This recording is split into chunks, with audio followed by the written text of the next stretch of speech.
Hey, it's Rick with Rock Bottom Outreach, and it is Real Talk Monday. We are in Springdale, Arkansas. A few of the Rock Bottom team, myself, Tyler, and Reggie, made a trip here to speak at Shiloh Christian School. It's a very nice Christian school in Arkansas, and we feel honored that we have been invited to speak to these kids. But, you know, a lot of people say, where do you come up with this stuff to talk about all the time? Well, usually, believe it or not, I quietly listen. I quietly watch. And a lot of things speak to me, and I allow the Spirit to move in me. And so they're not done 5 at a time. I mean, it's 1 per day. But this is one thing that's really been on my heart lately, and I do want to share this and kind of receive some affirmation on this on the way up. Me, Tyler, and Reggie were talking about people, how they view God. You know, if you ask the 3 of us, I view Him as a God of love, because that's what He gave us, grace and mercy, God of love. But if you ask someone else, they may not say that because they've never experienced that type of a connection with Jesus Christ. And not saying you're not close to Him, but I mean experience from rock bottom and what God has done. But here's what I'm observing about. It's how people approach people about sin, about God, about grace. And so with that said, I want to go to the book of John. Get my little pawpaw glasses. Okay, we're going to hold on here. John chapter 8, verse 7. And they're talking about the Pharisees and the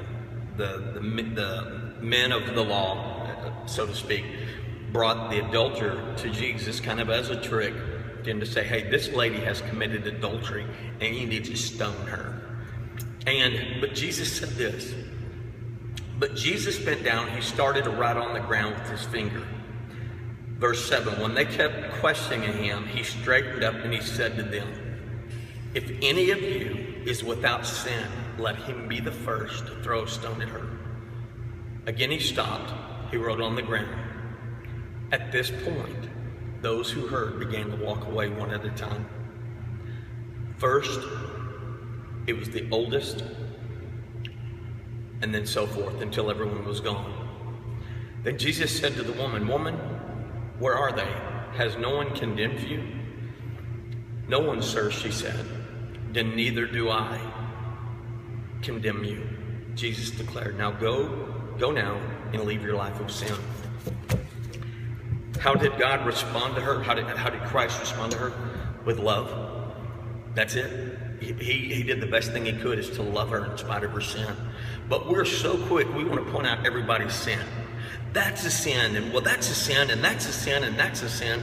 Holy moly, you can't be someone's conviction. And you know what? They're never going to come to Jesus, because if they don't know anything about Him, the picture you're painting drives them away from the cross, not closer to. So, well, Rick, then what I do? Share your testimony, but speak out of love. Tell them what God has done for you in your life. Don't sit there pointing out everybody's sins. That's not your job. We call that judging. We call that judging.